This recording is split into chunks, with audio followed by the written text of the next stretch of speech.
Halo semua, khususnya buat teman-teman anak TKJ. Kalau kalian sering dengar kata mikrotik, tapi masih suka garuk-garuk kepala bingung memulai dari mana, pas banget kalian datang ke tempat yang benar. Di sini kita bakal bedah tuntas dasarnya dari nol. Biar apa? Biar kalian siap sebelum pusing sama konfigurasi yang lebih rumit. Yuk kita mulai? Coba ngaku deh, siapa yang pernah ngerasa deg-degan pas mau nyeting mikrotik? Takut gitu, kalau salah klik satu aja, tiba-tiba internet satu sekolah atau satu kantor mati total. Terus semua orang ngeliatin kita, serem. Tenang, itu wajar banget kok. Semua pemula pasti ngerasain itu. Dan kita di sini buat ngatasin rasa takut itu bareng-bareng. Oke, sekarang pertanyaannya, kenapa sih mikrotik ini penting banget? Gini, mikrotik itu udah kayak senjata wajib di dunia jaringan.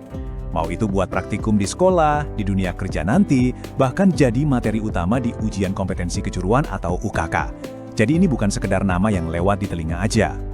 Nah, ini nih yang paling penting.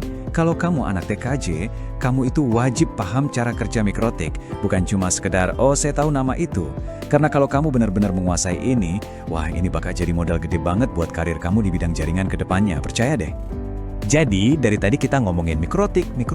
Sebenarnya apaan sih benda ini? Mungkin sering dengar, tapi konsep dasarnya masih agak ngambang ya. Gak apa-apa, ayo kita bedah bareng biar jelas. Oke, biar gampang, gini. Mikrotik itu sebenarnya nama perusahaannya.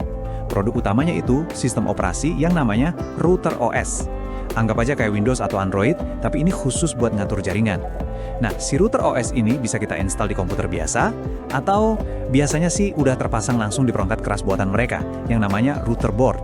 Intinya, dia mengubah sebuah kotak jadi router super canggih. Terus bisa ngapain aja sih pakai mikrotik? Wah, banyak banget. Kita bisa jadi polisinya internet.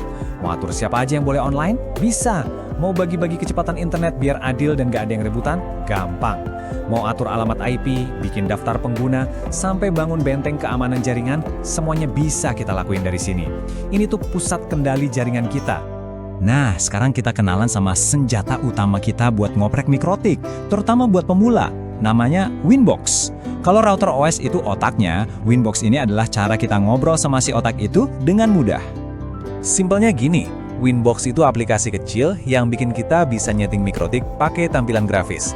Jadi, nggak perlu pusing-pusing lihat barisan kode yang bikin kepala ngebul.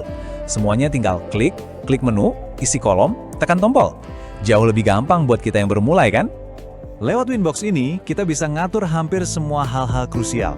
Mulai dari yang paling dasar kayak login ke routernya. Terus ngatur IP address, ya kan? Alamat unik buat tiap perangkat. Ada juga DHCP, biar IP-nya kebagi otomatis, nggak usah manual satu-satu. Terus DNS, sampai si satpam jaringan kita, yaitu firewall. Semuanya ada di Winbox. Oke, teori udah dapet nih. Terus, mulainya gimana? Apa yang harus saya lakukan pertama kali? Tenang, perjalanannya nggak serumit yang dibayangin kok. Semuanya dimulai dari langkah-langkah kecil yang kalau diikutin, pasti bisa. Nah, biasanya nih, perjalanan belajar mikrotik itu mulainya dari sini. Hal-hal yang paling fundamental. Pertama, kita coba login pakai Winbox. Terus, hal sepele tapi penting. Ganti nama router biar gampang dikenalin. Habis itu, kita tes koneksi. Coba ping google.com. Kalau berhasil, baru deh kita setting DNS dasar. Semua langkah ini bakal kita bahas tuntas satu persatu di kesempatan berikutnya. Jadi, santai aja. Sebelum kita udahan, ada satu hal penting yang pengen banget saya sampaikan ke kalian semua, para pejuang TKJ yang lagi semangat-semangatnya belajar. Tolong jangan minder duluan. Jangan pernah mikir, ini kayaknya susah banget. Percaya deh, mikrotik itu nggak seseram itu. Kuncinya cuma satu, konsisten. Belajar pelan-pelan, pahami satu konsep dulu, baru lanjut. Dan yang paling penting, jangan takut buat sering-sering praktek. Salah itu biasa, dari kesalahan kita belajar. Jadi, pertanyaannya sekarang bukan lagi apakah ini sulit, tapi apakah kamu siap untuk mulai mencoba? Semoga penjelasan singkat ini bisa jadi pemanasan yang bagus buat perjalanan kalian menguasai mikrotik. Tetap semangat ya, kita ketemu lagi di konfigurasi pertama nanti.